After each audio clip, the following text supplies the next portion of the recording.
You thought Gamora was the most beautiful green girl in the Marvel Cinematic Universe?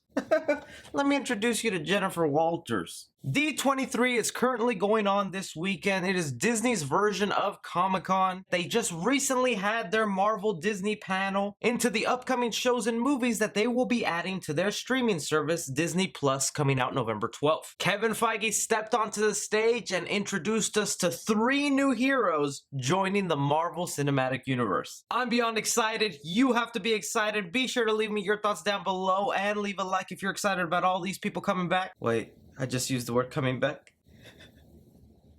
Spider-Man! The weekend's not over. We still have hope. Spider-Man can still come back. I know some people are hearing reports that he's already back. Unfortunately, guys, nothing official yet. As of right now, Spidey still out of the MCU. But this is a time to be happy, so let's talk about these new heroes. So one of the first ones I want to talk about is Moon Knight has been added to the Marvel Cinematic Universe. He will be getting his own Disney Plus series. And if you're unfamiliar with the character of Moon Knight, or Mark Spector as he's known, a lot of people in the comic community refer to him as Marvel's version of Batman. He's a very interesting character when you get down to it. Very dark, gritty character whose powers are based off the cycles of the moon, has a split personality, and in the Batman aspect is a man who has gadgets that rival Batman's. Since day one that they have announced Daredevil and Luke Cage and all these other series, Moon Knight was one people were wanting, and now they finally have. Going on from there, my favorite one that I'm most excited for, She-Hulk. She is officially now in the Marvel Cinematic Universe. We have 2 Hulks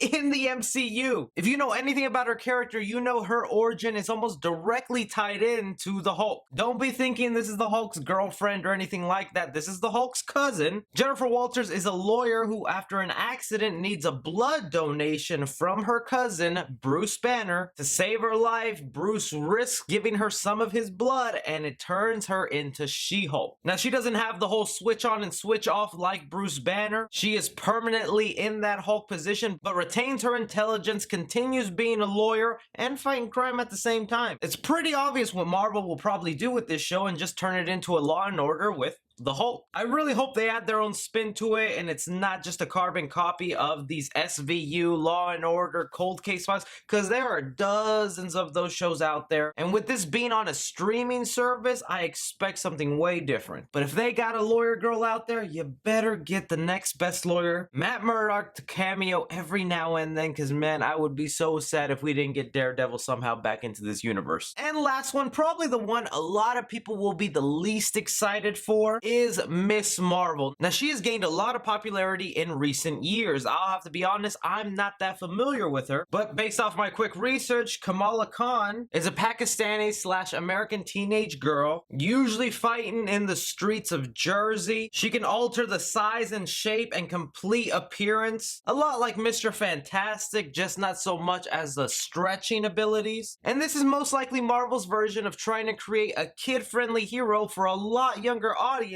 while still keeping it in the MCU. Because all these characters right now that they announce are part of the Marvel Cinematic Universe, and it's not in the same situation like Daredevil, Luke Cage, or Jessica Jones, where they were part of the MCU, but the movies never referenced them, never acknowledged them. The shows would do it to the movies. In this situation, if what Kevin Feige is telling us is true, that means the shows will reference the movies, and the movies will reference the shows. So just because they currently have now a TV series does not stop them from making a cameo or showing up in a Marvel movie on the big screen. I mean, for years, the legal battle with the Hulk is he's not allowed to show up in a solo movie, but if you bring She-Hulk into it, all of a sudden that turns into a team-up movie, and now you have technically a solo Hulk movie with 2 Hulks in it. Miss Marvel could somehow fill in that empty void of a teenage Avenger and show up in an Avenger movie. There's a lot to be excited about. The only unfortunate thing is we won't see these characters until about the year 2022, because they have not been shot, they have not been casted, there's really no plots,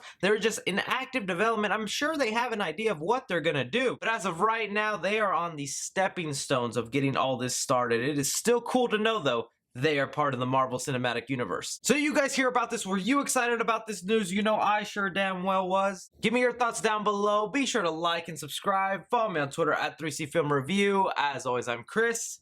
Take care.